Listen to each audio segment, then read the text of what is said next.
The sudden appearance shocked Finn, who exclaimed, "Vice Dean? When did you arrive?"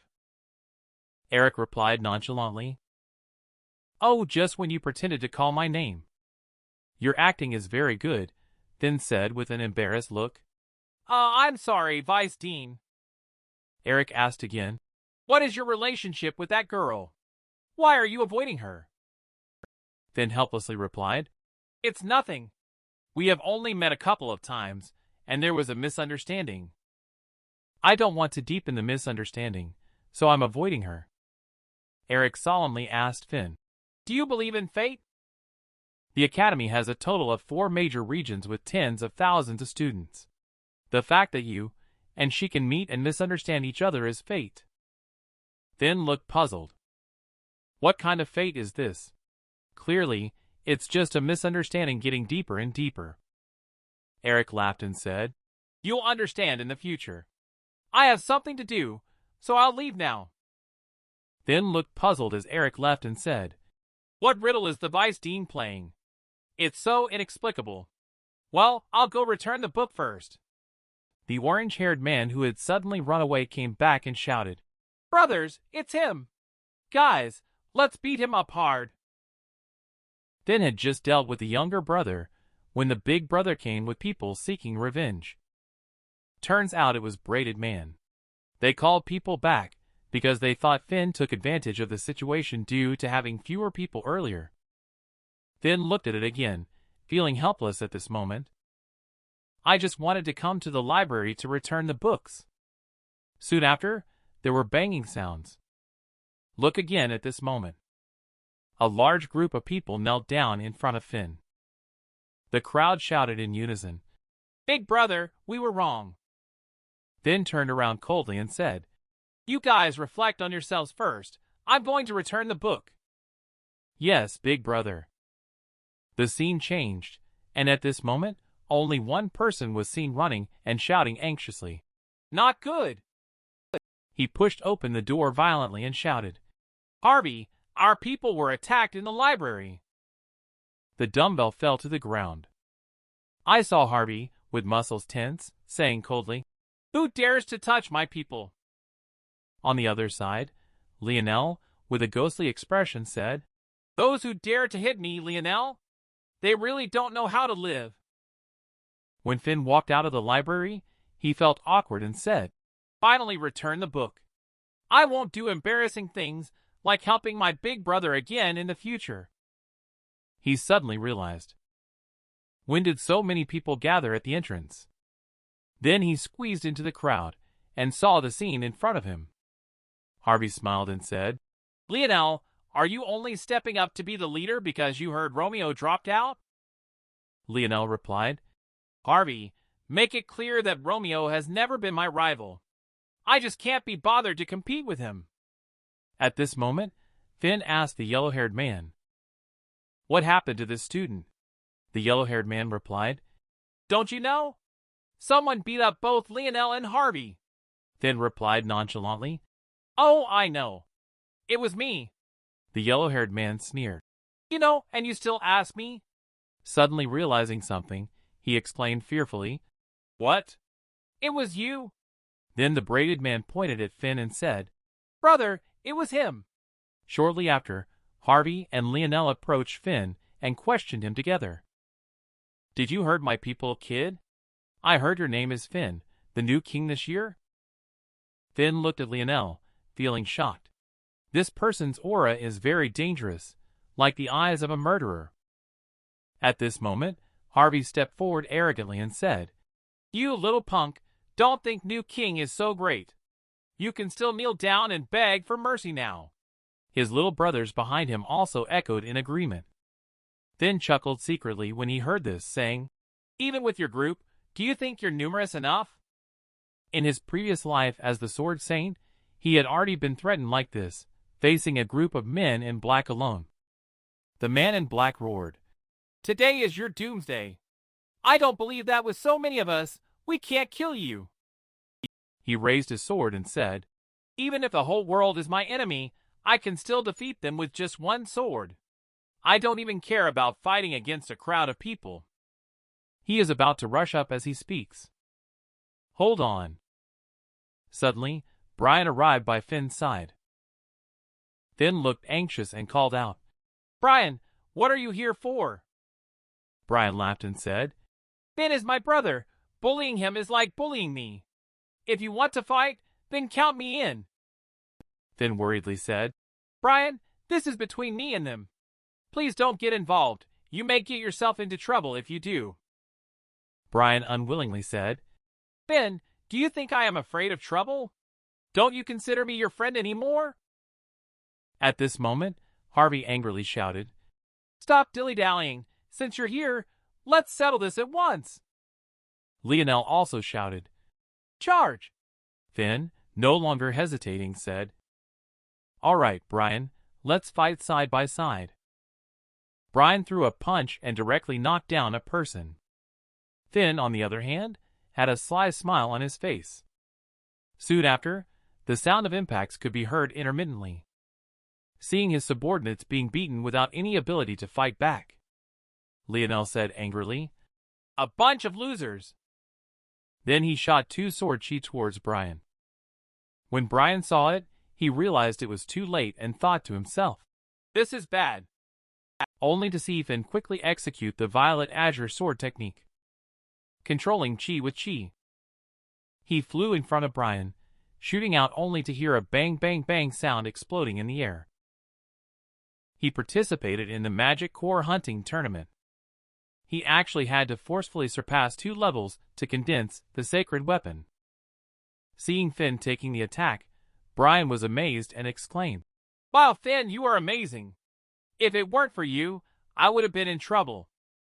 And Finn, looking at his trembling fingers, thought to himself, Indeed, the gap in sheer strength is not something that moves and experience can make up for. This guy is 2 levels stronger than Romeo, the high-grade sage. He only used half of his strength in that last blow. Lionel is happy at this moment. Your way of resolving my sword chi is interesting. I have never seen it before. Tell me the method. I may spare your life. Finn said coldly. Within the academy, you openly threaten to kill. Aren't you afraid of being punished by the academy? Brian also echoed afterwards. Lionel immediately activated his chi upon hearing, sneering. Do you think I care? Finn saw that talking was useless and rushed up accordingly. Lionel shouted, Go to hell! At that moment, a beam of light directly struck between the 2 of them. Stop it, both of you! It turns out Eric has arrived. Eric, with an angry expression, said, The academy is not a place for you to fight privately. Fighting in public places seriously violates the rules of the academy. What kind of behavior is this? Harvey and Lionel both had gloomy faces at this time. Later, Eric said, Since you are all so motivated, I expect you to perform well in the Magic Core Hunting Tournament in a month. If you fail to meet the standard, I will hold you accountable and not spare any punishment. At this time, Harvey crossed his arms and disdainfully said, Freshmen are not participating in the hunting tournament, Vice Dean. You are clearly targeting us. Eric responded helplessly, Starting this year, freshmen must also participate in the hunting tournament. Those who fail to meet the standard will be advised to withdraw immediately. He then looked at Finn with an innocent expression and added, Everyone must participate. No excuses or abstentions allowed. Finn looked embarrassed and thought to himself, Must participate? Is there a conspiracy here? The scene shifted to a cave, where Eric asked Dean, Is it really okay for Finn to participate in the Magic Core Hunting Tournament? Dean replied angrily, Those guys are pressuring the academy. What can I do? Hearing this, Eric sighed in resignation. I didn't expect them to act so fast. Should we give that kid a heads up in advance? Dean said while playing chess. No need. This is also considered part of the test. Dean, what do you mean? Several candidates will participate in the Magic Core Hunting Tournament. Let them speak with their own abilities. Winner takes all, loser gets nothing. The winner is qualified to marry Princess Green. With a snap, he fell on the chessboard. I won. Eric was confused at this moment. He then asked, Dean, did you just take several steps while I wasn't paying attention? Dean, always like that, but somewhat evasive, said, You have to admit defeat when you lose. Don't look for excuses. He then suddenly asked, By the way, how is Finn doing lately? I heard he went missing after that day. Eric laughed and said, He found a hidden place to seclude himself and cultivate. This kid is young, but very mature in handling things. Dean nodded in satisfaction and said, I have a feeling that he will definitely shine in the hunting tournament this time. At this moment, they arrived at a hidden mountain cave at night. They saw Finn cultivating at that moment. He was thinking in his heart.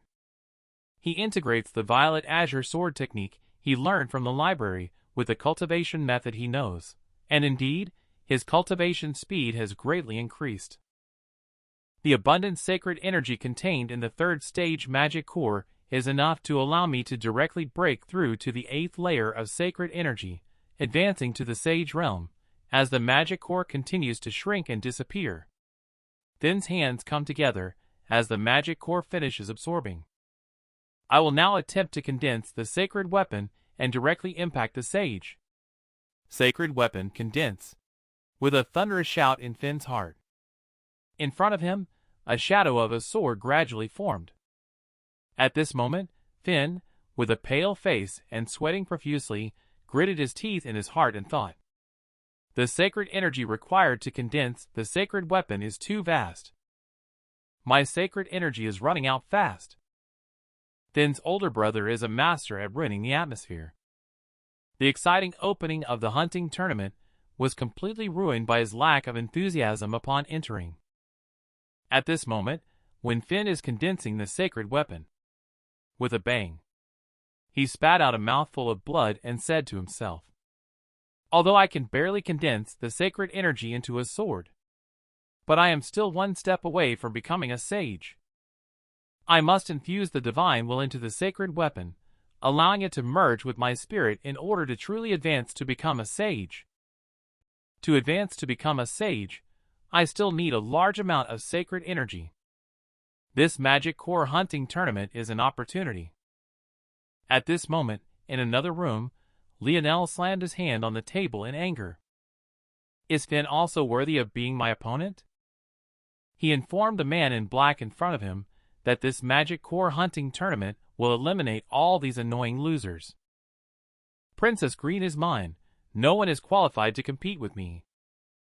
In the blink of an eye, everyone has gathered in front of the teleportation gate for the hunting tournament. At this moment, Finn wonders why his older brother hasn't emerged yet. Could it be that he will miss this competition? Suddenly, Beauty appeared in Finn's line of sight. Finn looked helpless in his heart. Speaking of which, I have had several misunderstandings with her, and I still don't know what her name is. When Beauty opened her eyes, her gaze suddenly sharpened, because she saw the person she hated again. Finn awkwardly greeted them. Beauty had a look of displeasure on her face, while Finn felt awkward and thought to himself that he still needed to find an opportunity to explain to her. At that moment, accompanied by a buzzing sound, Eric walked out of the teleportation gate. And then he grinned and said, The Magic Core hunting tournament of this session is about to begin. Let me briefly explain the rules. The forest is divided into 3 zones from the outside to the inside. The deeper you go, the stronger the monsters in the forest become. The competition lasts for 3 days. You must hand in 5 magic cores to pass. Exiting midway or failing to submit 5 magic cores will result in failure. He then emphasized sternly, Some students who break the rules may face serious consequences. Harvey sneered, Isn't it just 5 magic cores? Lionel, however, had a gloomy expression on his face. Finn, however, was secretly thinking, Weisstein is so talkative. Later, Eric continued, Each of you has been given a space belt to store the magic cores you obtain. Half of the magic cores collected will be turned in to the academy after the competition, and the rest will belong to the individual. Finn fastened his belt and thought happily, This time, I must do my best to obtain as many magic cores as possible to prepare for challenging the sage. Eric added, we are still students who haven't been promoted to sage yet. You can team up to hunt monsters in the Earth Domain Mortal Domain to advance from student to sage. Before proceeding to the competition in the Heavenly Domain, he was interrupted by a voice. Everyone is here, that's great. The newcomer is none other than Lucas, who has just been promoted to sage. He even hung up a banner for himself and shouted, Lucas! All eyes on him. Sage Lucas shines as he makes his entrance. This series of actions really stunned everyone. Then helplessly said, Brother, you really like to show off. Just as he finished speaking, with a whoosh, the balloon started leaking air and went out of control. It was the kind that simply couldn't be stopped. At this moment, Eric sighed, feeling that the atmosphere was completely ruined by Lucas' antics. Then he lightly tapped the gong and said, Let the game begin, everyone, let's cheer. The others responded without enthusiasm. Then scratched his head and muttered to himself, Big Brother is really good at destroying the atmosphere. As everyone entered the teleportation gate, here Lionel coldly instructed the person behind him to closely watch Finn. Once Finn enters the forest, seize the opportunity to take him out. Take him out. Leave no one alive. Understand? At this moment in the forest, only a figure can be seen leaping from tree to tree. The person who has arrived is indeed Finn. Finn, who is staying in the tree, is thinking to himself at the moment, This forest is so big, so many students came in, but I can't see a single one. Suddenly, he caught a glimpse of a monster from the corner of his eye. He took a look and thought, It's a first stage monster. Approach carefully and strike it down in one blow. Thinking of Finn, sacred weapon condensed in his hands.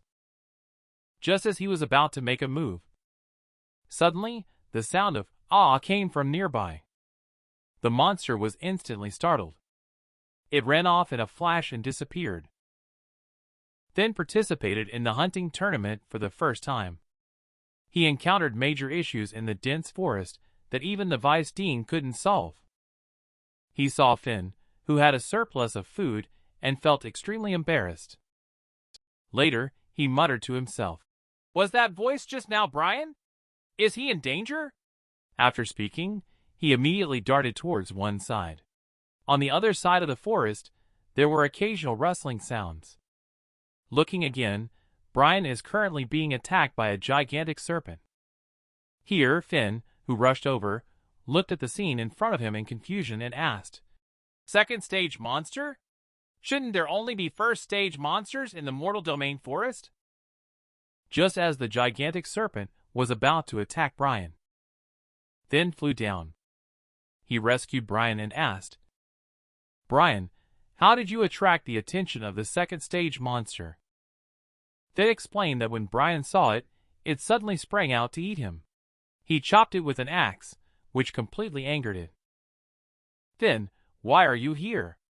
Of course, I'm here to rescue you. Let's join forces to take down this guy. Brian worriedly asked, But that's a second stage monster. Can we handle it on our own? Finn calmly replied, No problem. Together you and I are enough. Okay. What should we do? You figure out a way to stop the gigantic serpent. I'll take care of the rest. Understood, Brian said as he leaped down from the tree. He landed on the ground and shouted defiantly, Come on, bring it over here. Gigantic serpent had never experienced such humiliation before. It opened its huge blood-filled mouth and charged up. Brian was not to be outdone. He raised the axe and hacked back at it. With a loud bang, he actually blasted the gigantic serpent flying out. It heavily crashed into a tree. Finn seized the opportunity. He instantly charged towards the head of the gigantic serpent, with booming sounds coming from afar. The gigantic serpent was stripped down to just white bones. Just as Brian was about to go up to get the magic core, Finn suddenly discovered something. He hurriedly reminded Brian to the right. The sudden arrival of the monster also scared Brian into a shiver. He casually threw an axe out. He took care of the monster. Brian praised Finn while picking up magic cores, saying, "Finn, you're amazing. How did you know the monster would appear there?" Finn replied, "Maybe I have a strong sensitivity to danger." Later, with a proud expression on his face, he thought to himself, "Back when I was on the brink of death, I broke through and used the divine sword to cover a radius of 100 miles around me with my divine sense. Nothing could escape my perception. Unfortunately, my current strength is limited, and my divine sense can only cover a small area. Otherwise, hunting hidden monsters would be a piece of cake." At this time, Brian held up the magic core and said, "Finn, this is just a first-stage monster, not challenging enough." Finn replied casually, "In the mortal domain, there should only be first-stage monsters." Brian listened in confusion and said, "But that gigantic serpent is second stage. If we could team up and take down another one, it would be great." Finn pondered and said, "The origin of that second-stage monster is unknown. Perhaps there is some secret hidden behind it." Suddenly, a wailing sound came, accompanied by the sound of crunching. A wolf rushed towards the two people. So it was a first-stage werewolf? Brian chuckled and said, "Just a first stage is fine. My mom always says, even if it's the cheapest black bread, eating enough of it will still make you full." Finn lightly introduced, "I read in the book at the library that jungle werewolves never act alone. When you see a jungle werewolf, it means we have been surrounded by a dozen werewolves." Then he grinned mischievously and said, "Brian, we can have a good fight." Brian also had a happy expression on his face. However, in another part of the jungle, two men in black were talking. "Damn it! How did Finn run so fast?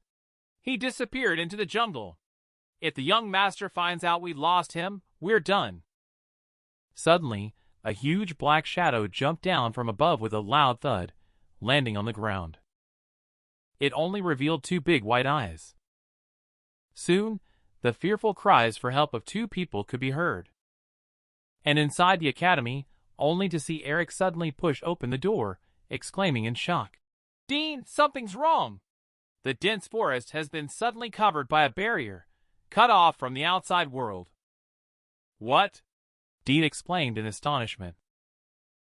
"What kind of barrier is it exactly?" "It even requires Dean to personally intervene and resolve it. It will take one more day."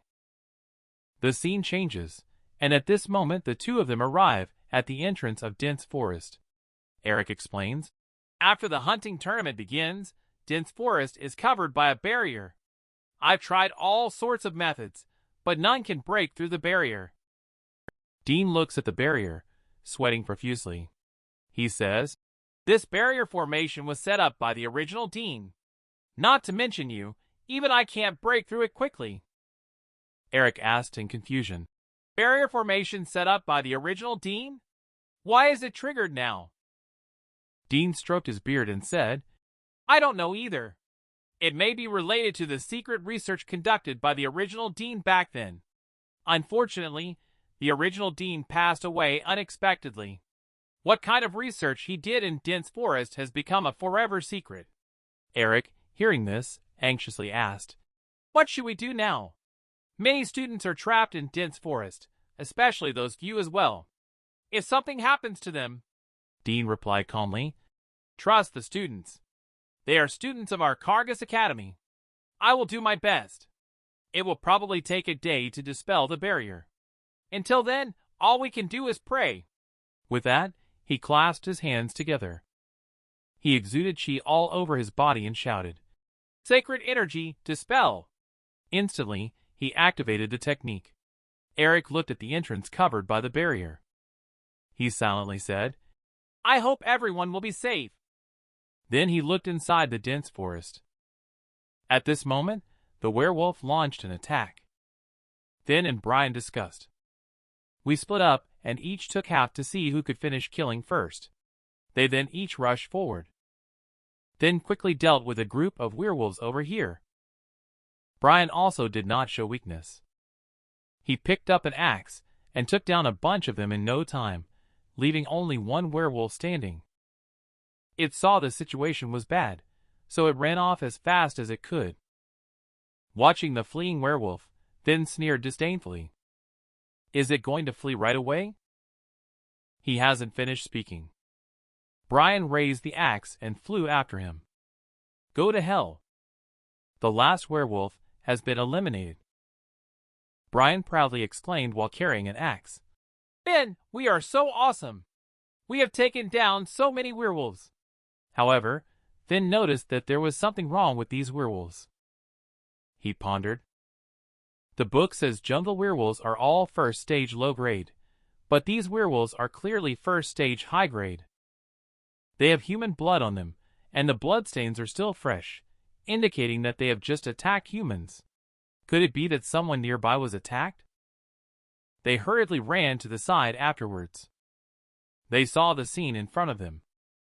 Brian was shocked. They're all dead? How could this happen? Finn said seriously. While the werewolves were stronger than expected, it's impossible for them to kill so many students. Brian, puzzled, asked Finn, Are you still so calm now? Are we really the same age? Finn sighed and said, There are more and more abnormal things happening in this dense forest. He suddenly realized. There was actually one survivor. Night fell in the blink of an eye. Then, they rescued the girl. When Beauty woke up and Brian greeted her with a smile, Beauty looked around in fear and asked, Where am I?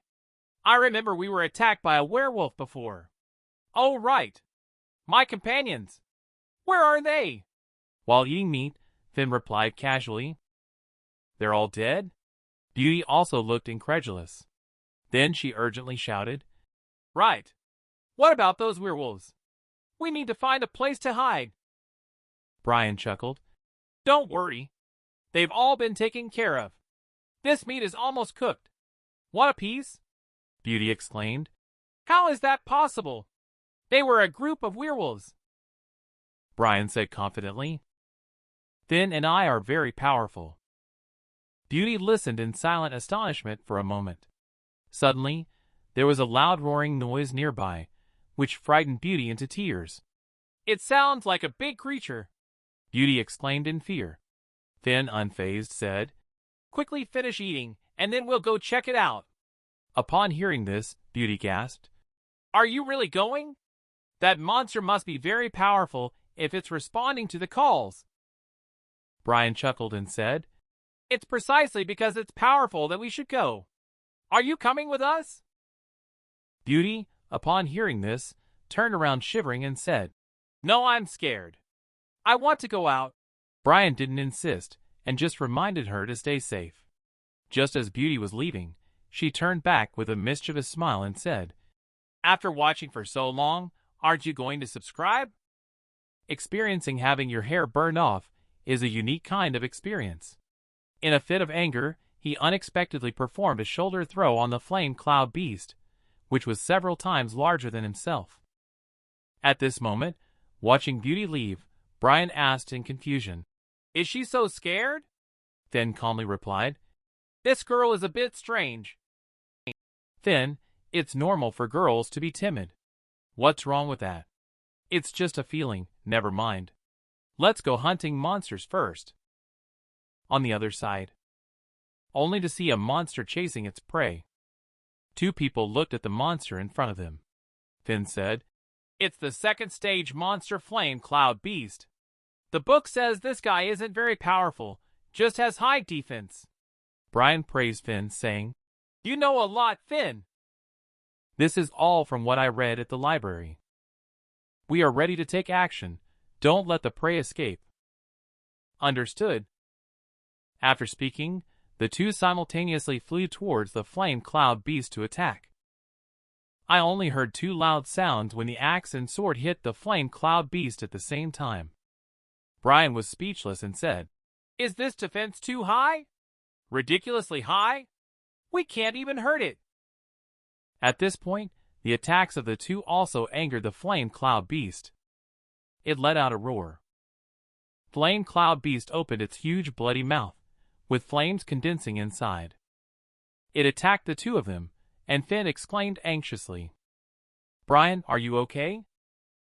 Looking at Brian again, he replied while rubbing his head, "I'm fine." Suddenly he grabbed his head and cried out, "Where is my hair? Am I bald?" Then he angrily exclaimed, "Damn it, I'm only 16. How did I go bald?" Suddenly disappeared. He lifted up the axe and charged forward. With a bang, the axe broke off the moment it made contact with the Flame Cloud Beast. The Flame Cloud Beast attacked Brian with one of its claws. The next second, Brian then used both hands to directly catch the attack. Here, Finn flew over to Brian and said, "Hold on, I'll help you." And at this moment, someone nearby was watching the scene in front of them and chuckled, "Haha, interesting. 2 freshmen dare to provoke the second stage monster? They really don't know their own strength." And Finn also noticed these few people.